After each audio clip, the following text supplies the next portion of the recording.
Today we have an exciting topic. Cane conversations are always fun, and today we're looking at how to choose the best cane for you. And so regardless of where you are, whether you're just coming in new for the first time or you're an experienced instructor, that is a conversation that always comes up. This may be your first cane, but this may also come in handy if you're looking for your next cane, because the one thing we know is that one cane, once you get bit by that cane bug, one cane is never enough. Before we get started, a warm welcome to all who are here with us today, whether you're brand new or a faithful follower of the Cane Fist Way. Go ahead and do this. Two things you want to do before we get started so you don't forget. Hit the subscribe button and the little bell icon so that you don't miss any future content, and go ahead and text the letters CCC, write the number down, to 305-745-7839 so we can jump on a no-cost cane clarity call and bring clarity to how to get started, what cane to get, which we're going to cover here in a bit, but also regarding your training. So regardless of where you are in the timeline, you're going to get to save time, money, and frustration in a quick shortcut on getting started on the cane path. So let's jump right into this. I have the pleasure and privilege of speaking to caners worldwide, many who are coming to the cane for the first time. And one of the questions is always, hey, I don't have a cane, what do I do? Or instructors sometimes come in and say, hey, what do you recommend? So let's take a look at it.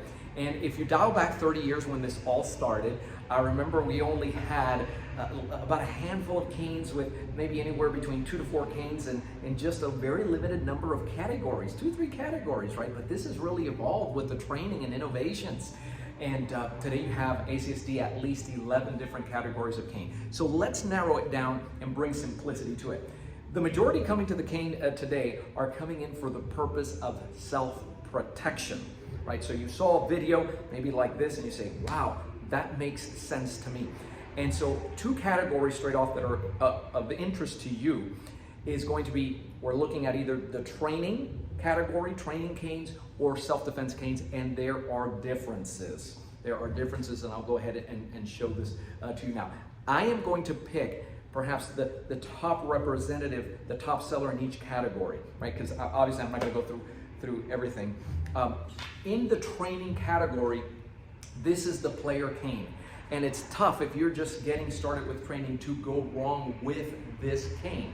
What we're interested in when it comes to a training cane is ease of use, maneuverability, handling, taking into consideration that we may not have, if you're not used to doing this, you may not have the tensile strength, you may not have the grip strength to handle the canes if there's carpal tunnel. That's certainly something. So this player cane is going to feel lighter. It was designed with that in mind versus most self-defense canes. That's one of the things that you'll notice in the training cane. The second thing, and this is really what distinguishes it when it comes down to the bottom line between a training cane and a self-defense cane, is that the horn right here does not have any work. It's not designed to do damage. It's not designed for a quick release response. It is actually designed so that if you're training with a partner and you do come around and you come around here and you're going to, see, notice I'm not trying to move into the picture a little bit. I'm not trying to hook around here. You don't want that in the horn and crook. It's tight enough to snag. You don't want, just the opposite of what you've heard out there, you don't want this to fit comfortably over anybody's neck. What you want is to gouge and collect DNA. Well, this cane is designed so that you don't do that to your training partner, because they're not going to come back and want to play with you. So this is what the player is. It can withstand the rigors of training. So that if you are either going, just hold it up, if this is a heavy bag, and you're going to go cane on cane, or you're going to go into a heavy bag with power shots, it can certainly withstand that. But not only that, we all drop the cane, and when you first start handling it, you're going to be dropping that cane. This can withstand the rigors of that. Those of you that want a heavier training cane, then yeah, maybe something like that octagonal heavy will do the job. This thing is designed for power shot training, and it is going to feel significantly heavier. The second category of interest is the self-defense category, and there, the #1 seller right across the board in all categories, as a matter of fact, is that Robaina Raven. And this is the all black aircraft grade aluminum. It's a metal cane.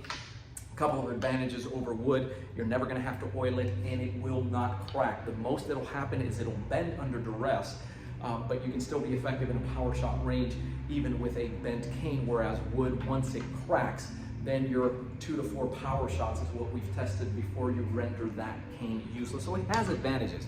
However, if you're not used to training, this cane, it comes in at about 1.3 pounds, so we don't consider it really heavy until a heavy cane until it's 1.5 or above. It's still designed, if you have the training, to be the quickest draw. You can handle this cane and still be pretty quick with it and do all the maneuvers. This training, again, is the bottom line and equalizer, but it is going to feel heavier than a player. And what it comes down to really, it's what's your starting point.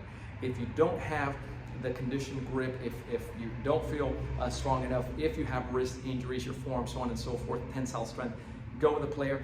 It's really tough to go wrong with this cane. On the other hand, there is sense to saying, hey, I want to go with that Raven cane and train with it because I want to train with what I'm going to be carrying, and this is going to be my carry cane, so I get it. Either one of those will work.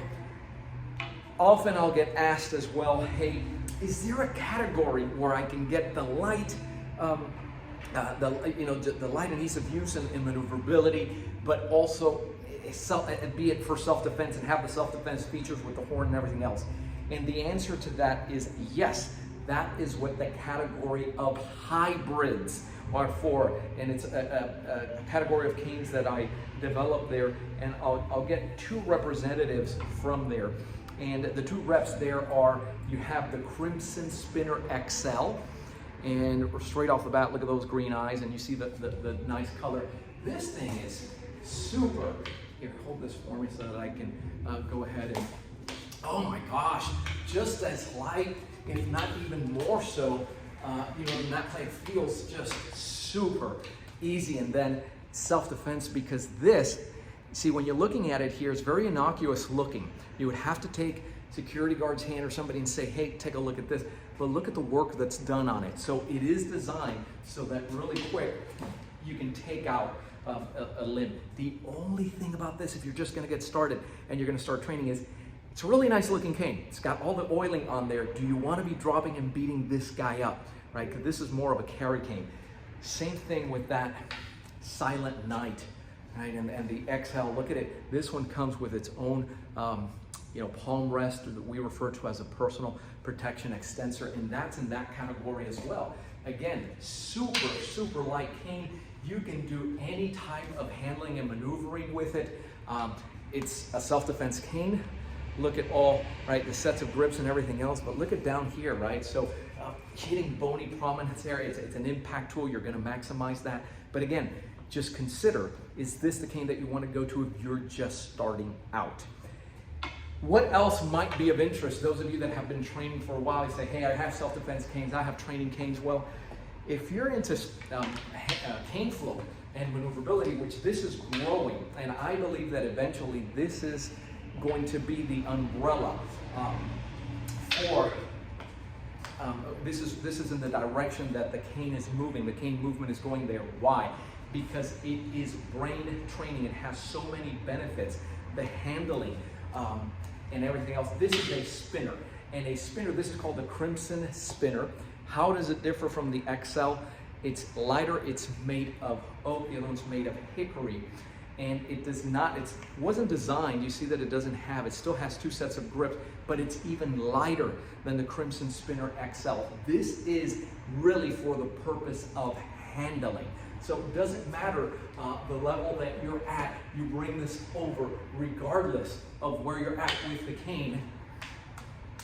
This is just a treat to handle. Think in terms of comfort, think of Ferrari, think of a Cadillac in terms of comfort and ease of use.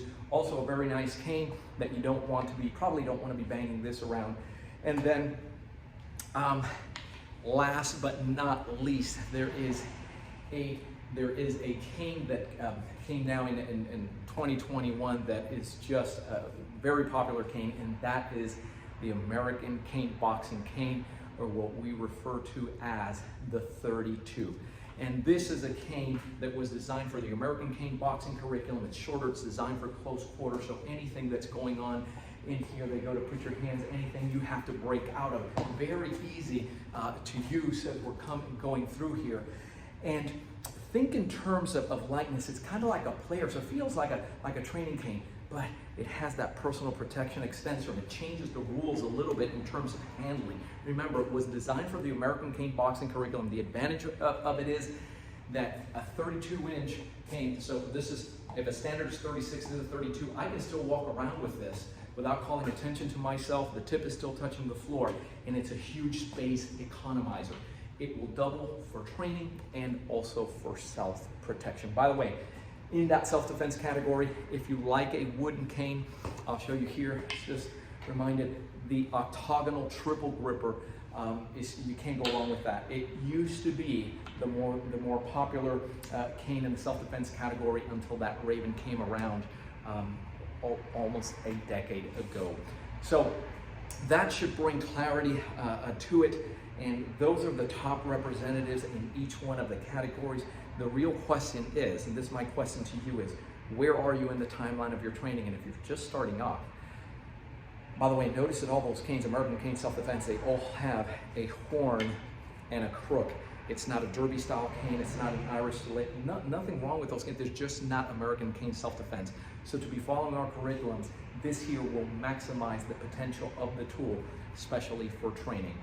And along those thoughts, guys, go ahead and text CCC to 305-745-7839. Let's have a conversation. Let's talk about this. If you're considering one over the other, we can ask some questions and really narrow it down for you. The real equalizer is training. So any one of these canes, when you piggyback the foundational course, which is that Cane at Home 6-week challenge, and as of this recording, you have one more challenge. It begins November 1st, and that's the last one that we're doing in 2021.